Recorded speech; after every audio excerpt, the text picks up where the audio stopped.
ফেব্রুয়ারি জুড়ে হরতাল অবরোধ সহ বিভিন্ন কর্মসূচি দিয়ে আবারও আলোচনায় আওয়ামী লীগ। এদিকে শেখ হাসিনার গোপন নির্দেশে আবারও মাঠে ঝাঁপিয়ে পড়েছে আওয়ামী লীগ নেতারা। আজ রাতে সারা দেশে তাণ্ডব চালিয়েছে ছাত্রলীগের সকাল সন্ধ্যা হরতালের ঘোষণা। এবার শেখ হাসিনার আধা ঘন্টার ভিডিও কল ভাইরাল। ভয়ানক তথ্য ফাঁস হয়েছে হাসিনার নেতাকর্মী। দর্শক, আবার নতুন করে আওয়ামী লীগ সরকার নতুন করে ষড়যন্ত্র শুরু করেছেন। ফেব্রুয়ারি মাসের মধ্যে আন্দোলন ও হরতাল দিয়ে মাঠে নামবে বললেন আওয়ামী লীগ সরকার। দর্শক, ভিডিওটি খুব গুরুত্বপূর্ণ হতে চলতেছে। ভিডিওটি স্কিপ না করে সম্পূর্ণ দেখুন। চ্যানেল নতুন দর্শক হয়ে থাকলে চ্যানেলটি সাবস্ক্রাইব করে দিন। অডিও নির্দেশ এখন আমাদের হাতে। খুনি হাসিনার ক্ষমা নাই। অনেকে বলছেন এটা পাবলিক করতে, সেটা আপাতত করা যাচ্ছে না। মাফ করবেন, আইনি প্রক্রিয়ার কারণে। নিশ্চিন্ত থাকেন, আদালতে এভিডেন্স হিসেবে পেশ করা এবং আদালতের গ্রহণ করার পরে এভিডেন্সটা আপনারা সবাই সেই পিশাচিনীর রক্ত হিম করা নির্দেশ শুনতে পারবেন। আমাদের টিমের অনুরোধ রাখতেই হচ্ছে, এইটা পাবলিক হইলে এভিডেন্স হিসেবে দাখিলের ক্ষেত্রে আইনি সমস্যা থাকতে পারে বলে জানাইছেন ওনারা। তাই আমরা চাই হাসিনার শাস্তি। ওই রেকর্ড পাবলিশ করার জন্য নানা ধরনের চাপ হবে, ট্রল হবে, বলা হবে মিছা কথা বলতেছি। শুনে যাবেন, পাত্তা দিবেন না। আমাদের যে কোর্ট টিম, আমি, ইলিয়াস, মাহমুদ ভাই, সবার কাছেই আছে জিনিসটা। তাই আওয়ামী লীগের উস্কানিতে উতলা হইয়েন না, তবে আশাহত হইয়েন না। তো একেবারে আজকে বিনা জিনিসে ফেরাবো না, খুশি করে দিব শেষে। যেগুলো আদালতে এভিডেন্স হিসেবে দেওয়া হবে না, তার থেকে কিছু শোনাবো, পরে আসতেছি ওই ব্যাপারে। আমি কইছিলাম হাসিনার বাসন নাই, পশ্চিম তারে ছাই দিয়া ধরবে। দেখেন, হিউম্যান রাইটস ওয়াচ প্রতিবেদন দিছে প্রফেসর ইউনূসের কাছে। সেইখানে পুলিশদের নিজেদের ভাষ্যেই প্রমাণ পাওয়া গেছে কতটা নৃশংস হত্যাযজ্ঞ চালানো হয়েছিল।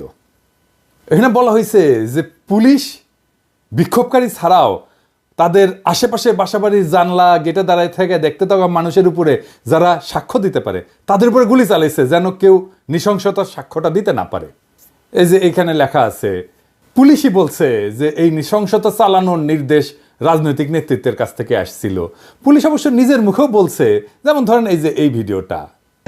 আমাদের উপর নির্দেশনা আছে, আজকে যদি আপনারা বের হন আমরা কিন্তু ডাইরেক্ট গুলি, আমাদের ব্যবস্থা আমরা নিব।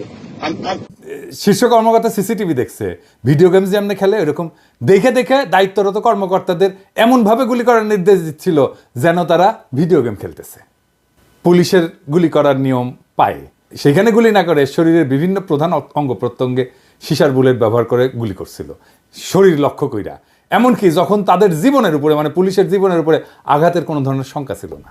কিংবা শেখ মুজিবুর রহমানকে আপনি যে কটূক্তি করে খাটো করে কথা বলছেন, আপনি এটার জন্য জাতির কাছে হাত জোর করে এভাবে মাফ চান। মাহফুজ, আপনাকে তো মাফ চাইতে হবে।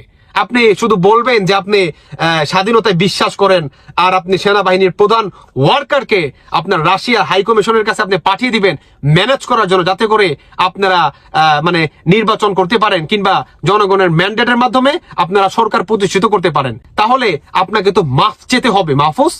কারণ আপনারা কি লেভেলের বা কতটা জঘন্য লেভেলের মাস্টার মাইন্ড হলে আপনারা এখন আইসা আপনারা আওয়ামী লীগের সাফাই গান আর আপনারা বঙ্গবন্ধুর ভক্ত হয়ে যান।